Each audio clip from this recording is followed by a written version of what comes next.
당신의 배역은 무엇인가? 1960년대 마릴린 먼로는 미국 남성들의 섹스 심볼로서 유명세를 타던 그때 케네디 대통령의 유혹을 받게 된다. 한낱 할리우드의 여자 배우에 빠진 정신이 나간 케네디 대통령은 말한다. 이제 내가 대통령을 그만두어도 여한이 없다. 라는 말을 할 정도로 마릴린 먼로의 성적 매력은 대단했다. 그만큼 그녀는 세상의 사랑을 독차지했다. 그러나 그는 인기 절정인 젊은 나이에도 불구하고 내면에서 밀려오는 허무와 공허함 그리고 고독에 따른 우울증 등을 이겨내지 못하고 끝내 수면제의 과다 복용으로 죽고 말았다.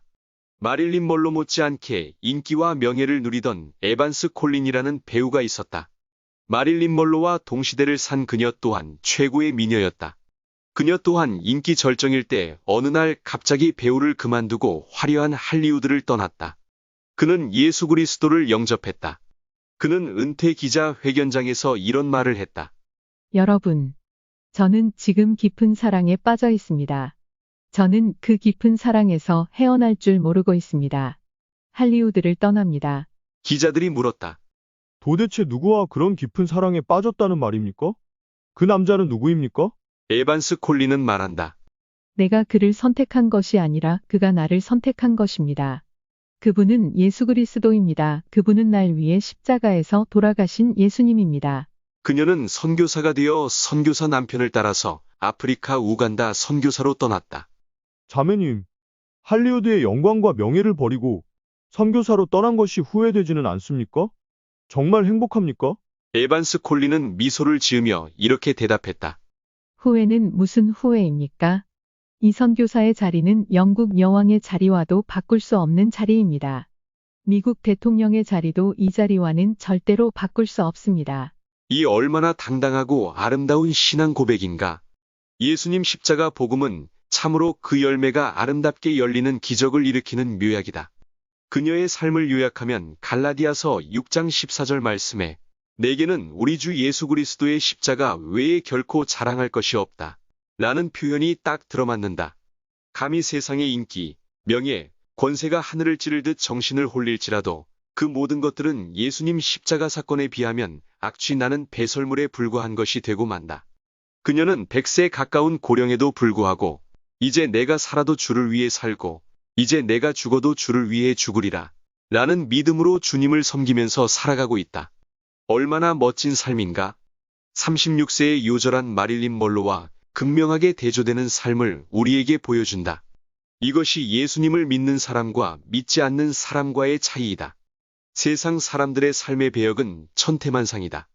따라서 각자가 어떤 배역을 맡고 있든지에 관계없이 자신 속에 예수 그리스도가 있는지에 따라 그의 삶의 운명은 완전하게 달라진다. 비록 출발이 비참한 창녀 같은 환경에 처한다 해도 예수님을 제대로 영접한 사람이라면 반드시 그의 삶은 오빌의 금보다 희귀하게 되고 순금보다 더 희소한 삶을 살게 될 것이다. 그러면 왜 예수 그리스도를 영접하면 삶이 달라질까? 그것은 바로 죄라는 괴물을 물리칠 수 있기 때문이다. 죄의 삭은 반드시 사망에까지 이르는 무서운 속성을 가지고 있다. 따라서 하나님은 죄와 철저한 원수 관계이다.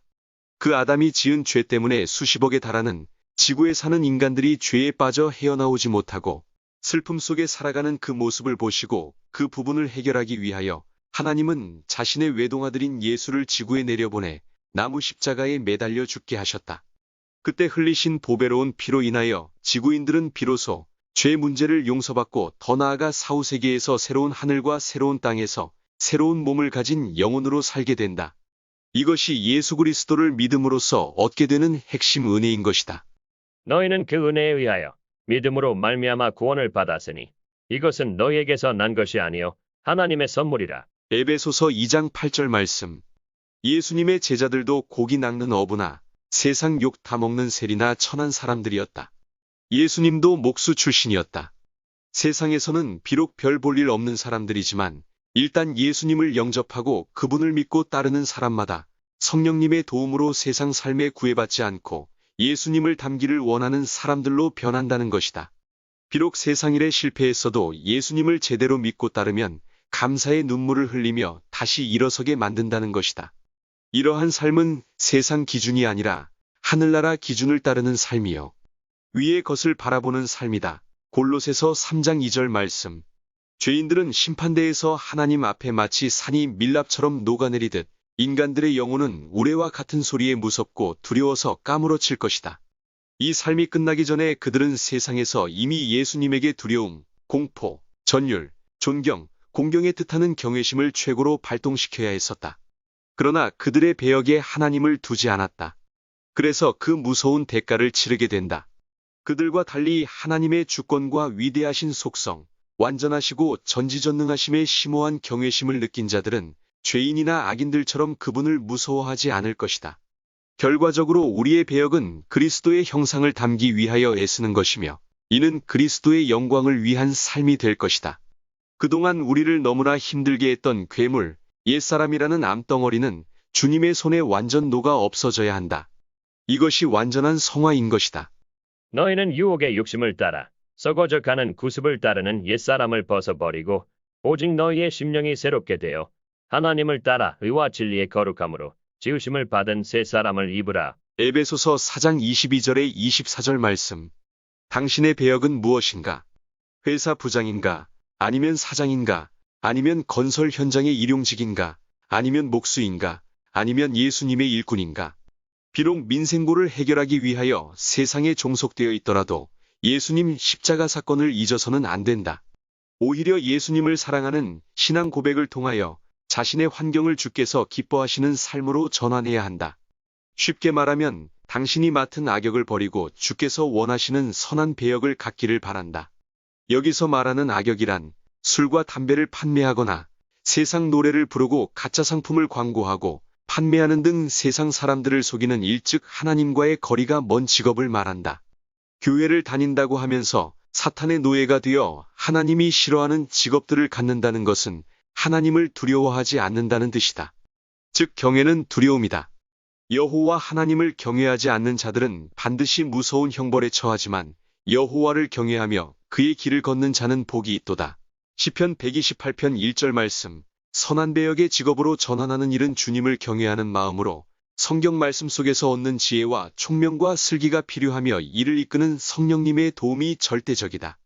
결론적으로 당신의 배역은 하나님의 아들이신 예수 그리스도를 얼마나 두려워하는가에 따라 살아남는 자와 이기는 자가 될 것이다. 이제 말씀을 맺고자 한다. 우리 각자는 현재 몸담은 환경에 유의해야 한다. 세상의 가수들이 부르짖는 노래 대부분은 낡은 과거를 회상하는 내용, 뜨거웠던 사랑과 슬픈 이별을 그리워하며 허탄한 삶을 부추긴다. 즉 과거의 노래를 과도하게 부르다가 자신도 사탄의 먹이가 된다. 반면 주님 말씀의 진리를 전하는 자들은 주님의 말씀을 읽고 행하고 전하다가 그것에 세뇌되어 천국으로 향한다. 각자가 맡은 삶의 배역은 이처럼 엄청난 차이가 있다. 이것은 오직 예수님 없이는 살 수 없는 환경을 스스로 만들었기 때문이다. 우리는 예수님 십자가 사건을 보호하고 지지하고 밝히 알리는 역할을 해야 한다. 이 세상에 가장 시급하고 중요한 것은 인류의 운명을 획기적으로 바꾼 예수님 십자가 복음을 바르게 알고 행하고 전하는 일이다. 이것이 예수님께서 우리에게 요구하시는 지상 최대의 명령이다. 감사드립니다. 다음 편을 기대하세요.